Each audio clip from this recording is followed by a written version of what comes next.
Good morning everyone, welcome back to new vlog. आज सगळा main in black झालाय माझं, कारण तयारी करायला टाइम नाही मिळाला.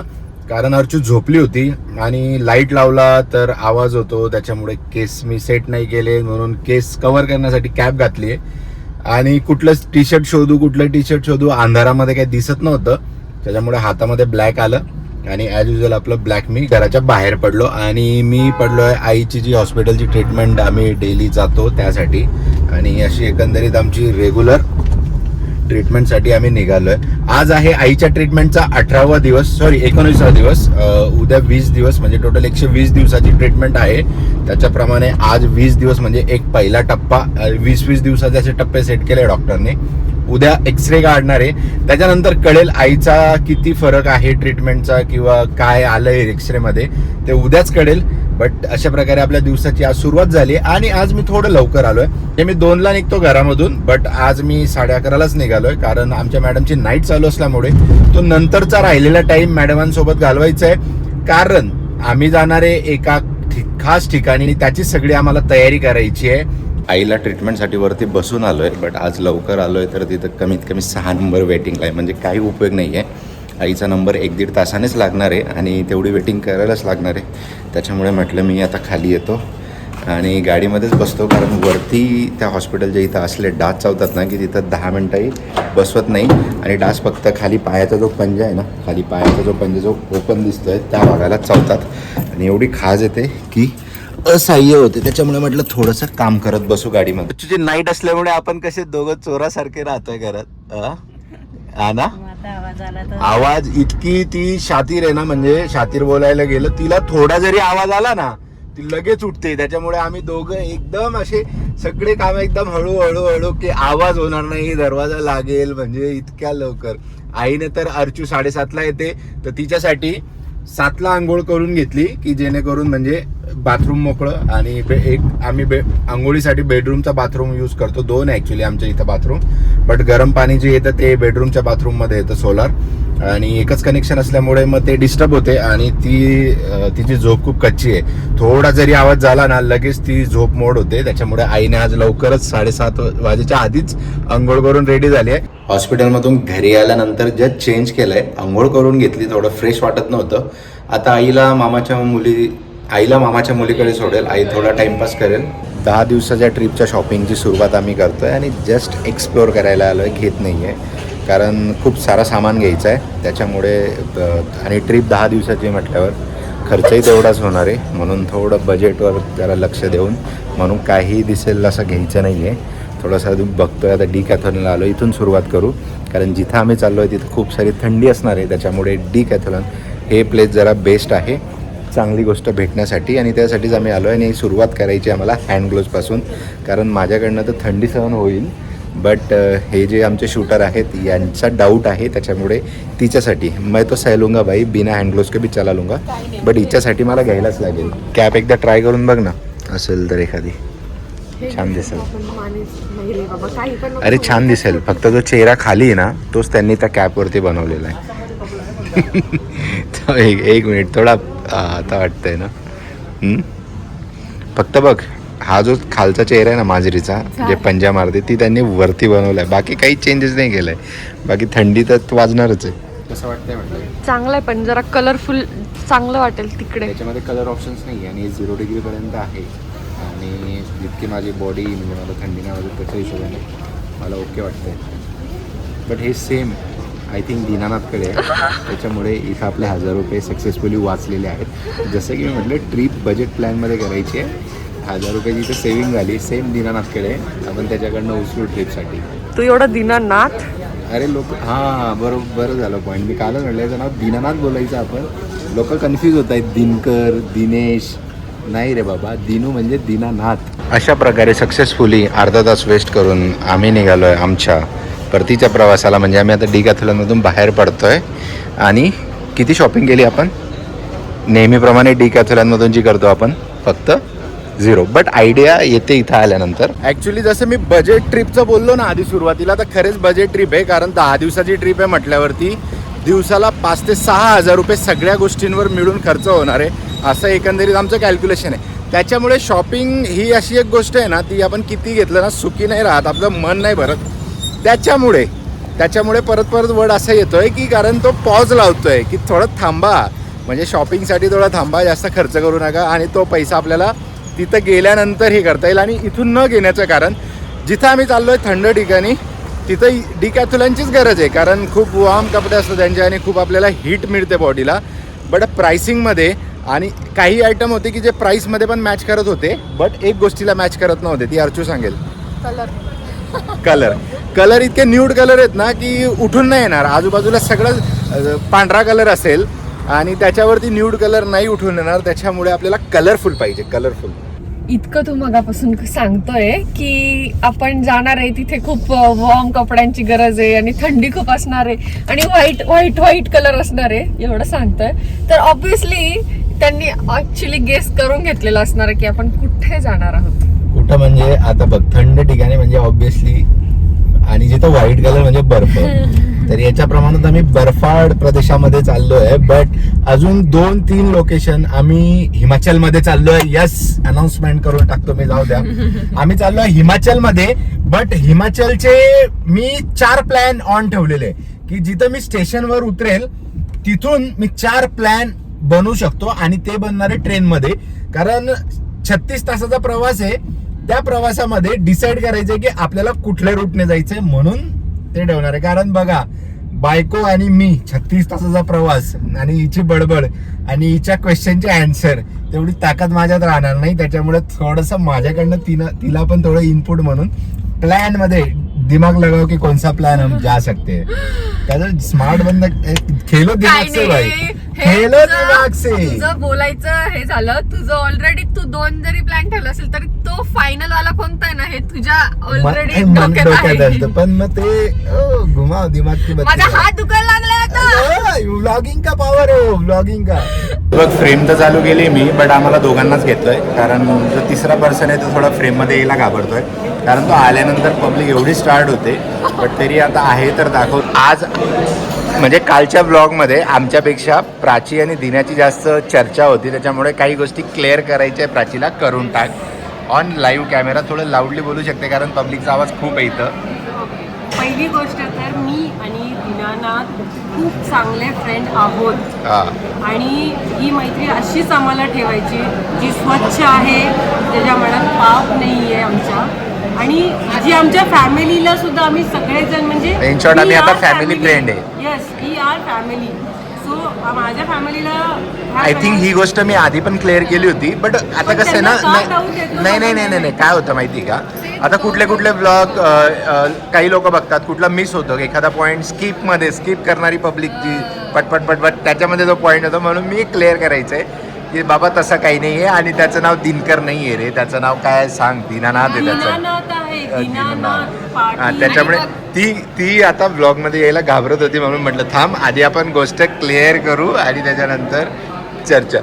बघा, एका स्किपमुळे एवढा प्रॉब्लेम होतो, त्याच्यामुळे बिलकुल व्हिडिओ स्किप नका करत जाऊ. कारण पूर्ण बघा, तू तो अपना फायदा देख, तू तो अपना फायदा देख, उसका क्या रोना है और तेरा क्या रोना है. तू बरोबर आहे ना. एवढ्या सगळ्या गोष्टींमध्ये एक गोष्ट मिसिंग होती की जी कॉन्ट्रावर्सी आमच्या लाईफमध्ये मागे थोड्या दिवसांमध्ये झाली.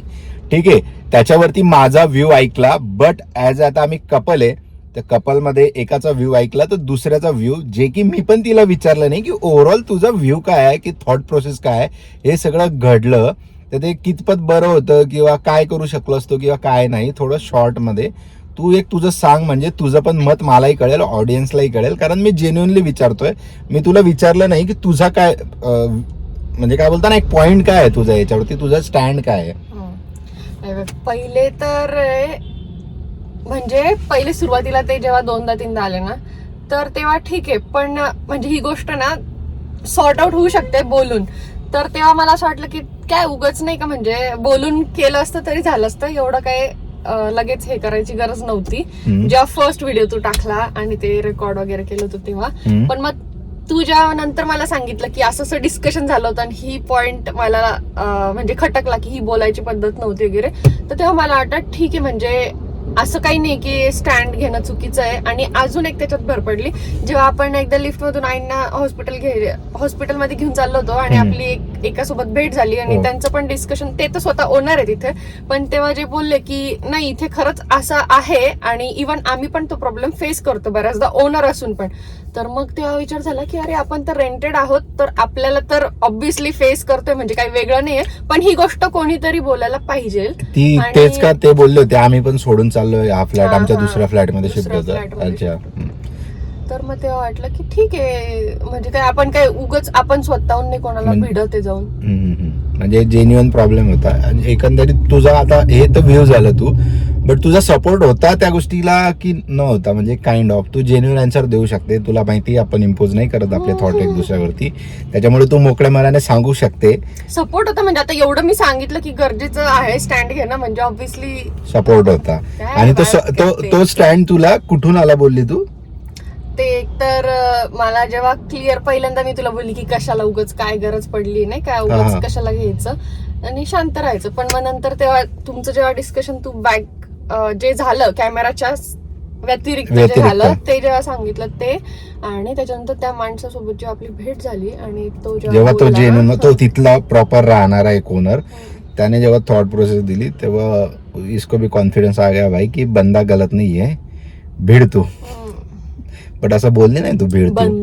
बंदा गलत नाहीये, बंदा काढून घेतो त्याची तारीफ. तारीफची नाही, मी व्ह्यू विचारला. तू जेन्युइन काही सांगत होती की म्हणजे सांगू शकली असती की भाई मला हे आवडलं नाहीये किंवा आपण अवॉइड करू शकतो, अशा गोष्टी जेन्युइन. पण मी याच्यातून अजून एक सांगते की ना ऑलरेडी ना खूप साऱ्या गोष्टी ना स्वतःहून येत आहे, तर थोडे दिवस जरा आवडतं की हा वो आहे भाई. म्हणजे माझे ना इतके भांडणं चालू आहे ना, कोणासोबतही मी भांडतोय सध्या, कोणासोबतही कोणी डोकं लावायला आलं ना माझ्याशी डायरेक्ट भांडण होते. काय माहिती माझे नक्षत्र वगैरे तर मी काही पाळत नाही, मानत नाही, बट काहीतरी फिरलंय, काहीतरी चेंजेस आलाय आणि झालंय, काहीतरी झालंय. गेली कुठे गेली? अरे आलीच नाही अजून. तिला भेटायला तर अर्चू तुझ्याकडे आली. कुठे आहे ती? चॉकलेट? अरे अरे आता ओळखते. हिला ओळखते का तू? हिला ओळखते? नाही ओळखत, नाही ओळखत. काय खुश झाली? आद्या का? अच्छा, बोलवते तिला. कोण आया? कोण आया? कोण आया? तू इकडे, तू इकडे आजा. ये तू ये इकडे. लपव लपव चॉकलेट, लपव चॉकलेट, लपव. नको नको फोडू नको, फोडू नको. तिला दिसेल, तिला दिसेल, दिसेल तिला, तिला दिसेल. ठेव ना ती, ठेव ना आतमध्ये, आतमध्ये ठेव. ती आली आली आली घेऊन टाकेल तुझ्याकडनं. हे बघ आली आली आली. नको नको, फ्रीज मध्ये ठेव, फ्रीज मध्ये ठेव. पटकन मी ठेवायला चाललो फ्रीज मध्ये.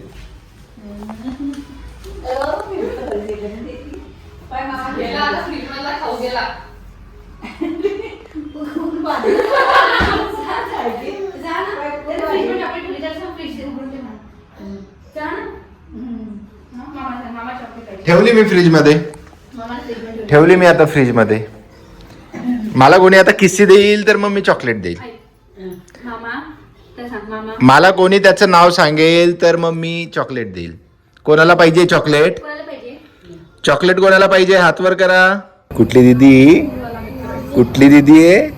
हे बघ कोणतरी डिस्टर्ब करायला आला आपल्याला. कुठली दीदी?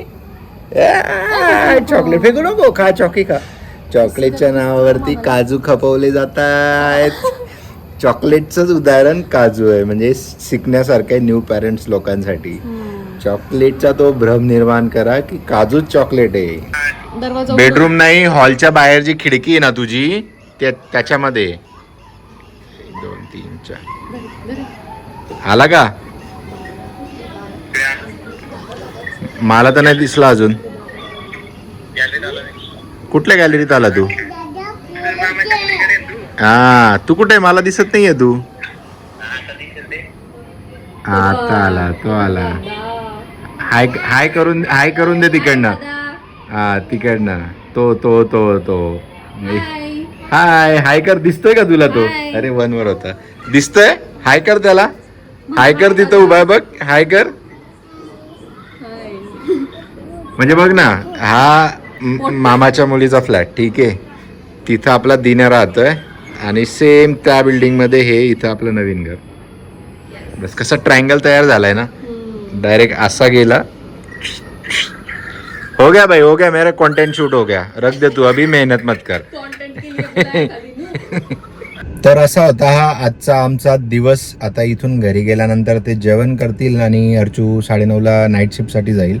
कॅब येईल तिची आणि मी पण आता जिमला जाईल, थोडाफार वर्कआउट करेल थोडाफार, म्हणजे जरा सध्या चालू आहे ट्रिपला जायचं 10 दिवस तो जोश आहे, त्याच्यामुळे घेतो मारून आणि डे एंड करू. बघू आता ती चुटकी येते का घरी. अरे काय खुश झाली ती. येते ना तू आमच्याकडे, येते ना. चला चल गाडी. चल चल गाडीत चल चल बघू येते का. सोडतो ना तिला 1 तासात, मी येतोच इकडे गाडी घेऊन. राहिली बघू ना, राहिली तर ठीक, नाही तर येतोच मी खाली. मला पण घराच्या बाहेर पडायला बायकोचा खूप त्रास आहे, जरा चान्स भेटतो तिच्या निमित्ताने, मी सोडायला निमित्ताने बाहेर येईल. का रे चुटकी, हो ना, राशील ना तू. चलो बाय कर मम्मीला, बाय कर तिचे हे पण कर. मम्मीला, बाय कर. Bye bye bye bye. अरे बाय करते ती तुला. ती गेली किचन मध्ये आणि ती तिची लँग्वेज बोलते जी की अर्चूला बिलकुल डोक्याच्या वरतून जाते. फक्त एक वर्ड कळाला तिला, मम्मम, म्हणून ती आता अर्चू तिला पाणी देते. बाकी सगळीकडे वर्ड अर्चूच्या डोक्यावरच जाते. काय काय वर्ड बोलली ती सांग. बोल बोल बोल, किती वर्ड बोलली. पुष्कळ 2-3 लाईन. मग काय म्हटली तू. कांद्यामध्ये पाणी टाकलं तेव्हा ती म्हटली मम्मम. अच्छा, मग तिच्यात मम्मम कळालं तिला. तुम्हारी भाषा समझ नहीं आ रही है, तुम कौन से गोले से आए हो, ये गोला कौन से गोले से आया है, बोलो बोलो, ये गोला कौन से गोले से आया है. कशी कशी एक्साइटेड होते बेटा, इतकी एक्साइटेड तर तुझ्या घरात पण नव्हती. लाजते का. अरे वा वा, खाऊ घाल पनीरचं काही टेन्शन नाही भाई, प्रोटीन आहे. खालो कच्चं पनीर खाते ती, आपल्याकडनं खाल्लं जात नाही. आवडलं बेटा तुला. कसं वाटलं, चॉकलेट कशी वाटली. झाली ती आता मोकळी. डाऊट होता की 10 मिनिटं तरी राहील की नाही. अजून दे खाऊ घाल तिला, पनीर खाऊ घाल दे. वा वा वा वा वा, चलो खालो.